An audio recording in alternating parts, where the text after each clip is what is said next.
Hello, nice to meet you. My name is Isa bin Amran from Tripoli, Libya, and I will present orthopedic lectures here.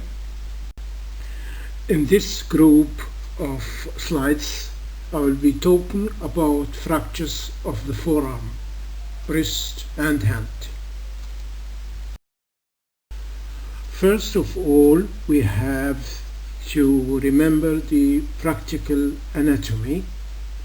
As you know, the forearm contains of radius and ulnar bones, two bones. Both bones are related through the proximal and distal radio-ulnar joint, performing the rotation.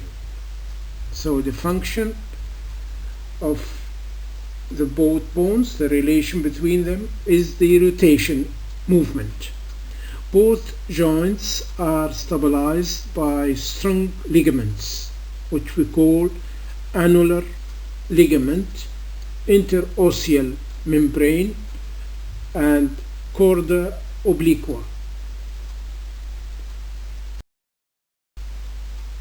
As you remember also, the rotation consists of two movements, which we call pronation and supination. For the pronation, there are two muscles, pronator teres and pronator quadratus muscles. For the second one, the supination, there are three muscles responsible: supinator, brachial biceps, and brachioradialis muscles, as you see in the figure.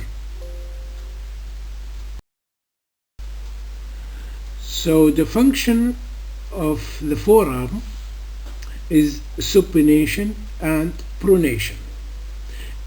If one bone of the forearm is fractured and displaced, the more mobile end of the other bone will be dislocated.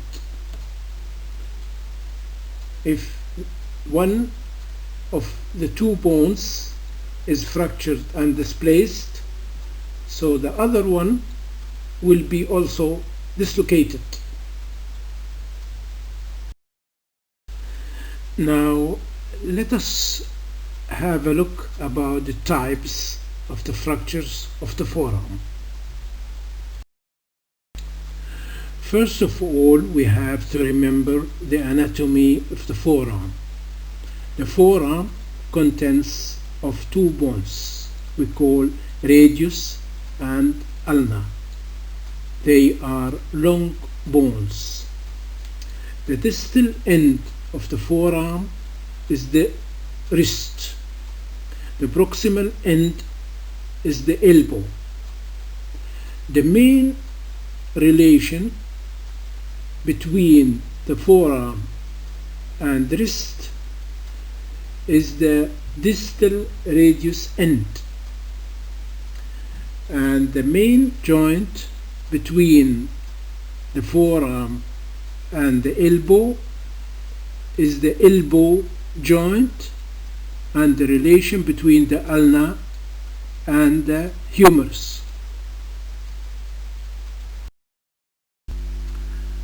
The second point to evaluate the condition of a suspected fracture of the forearm is to look for any deformity from different sides of the forearm, maybe from the palmar or lateral or dorsal side of the hand.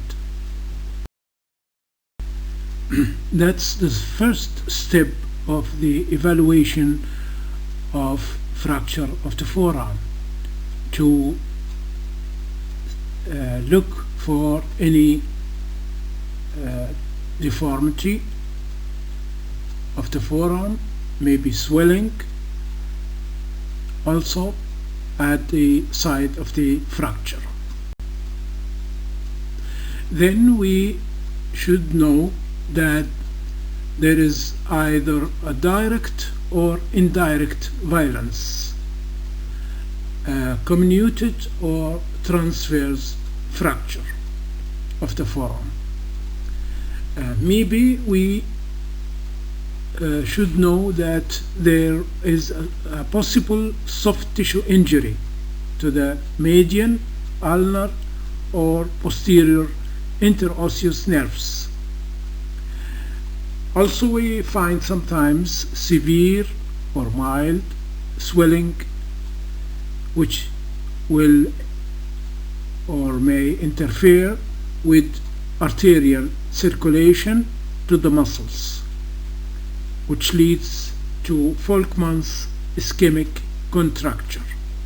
This is a very serious condition. In children, the radial fracture may be what we call green stick type, which we will know later on.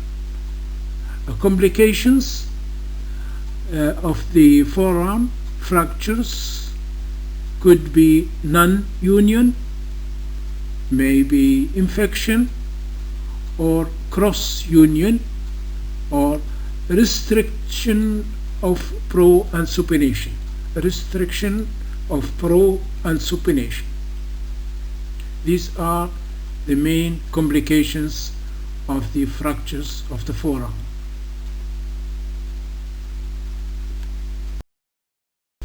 So now, which are the most common types of fractures of the forearm?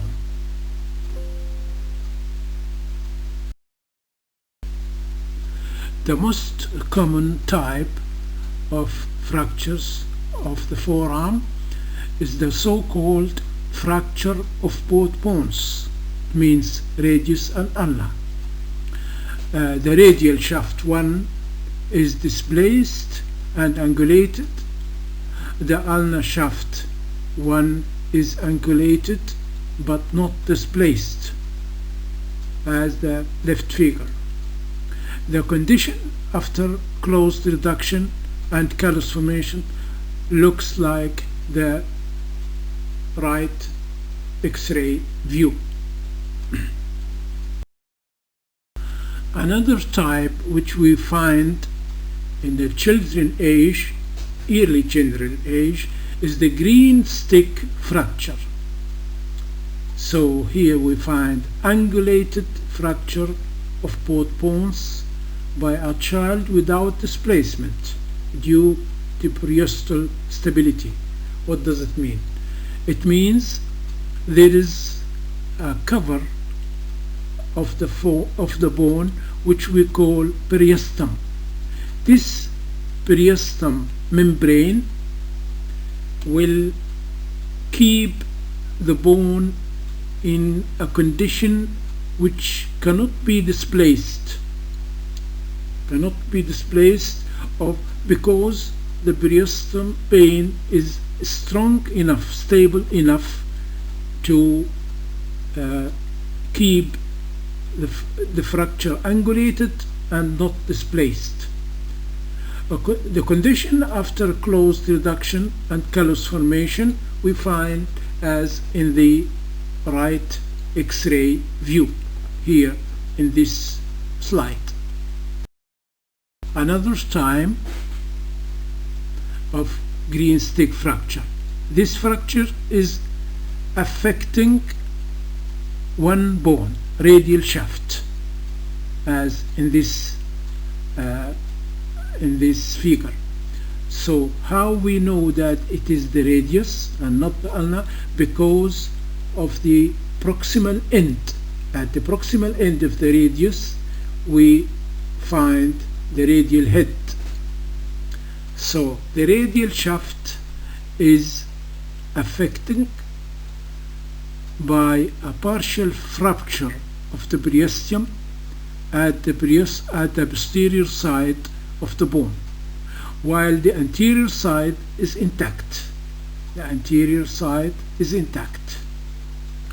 The ulnar bone is also intact, not fractured. So we find a green stick fracture affecting one bone also only, which is the radial shaft in this condition. So in the next time, the next part of this lecture, we will continue to talk about the fractures of the forearm. Okay, goodbye.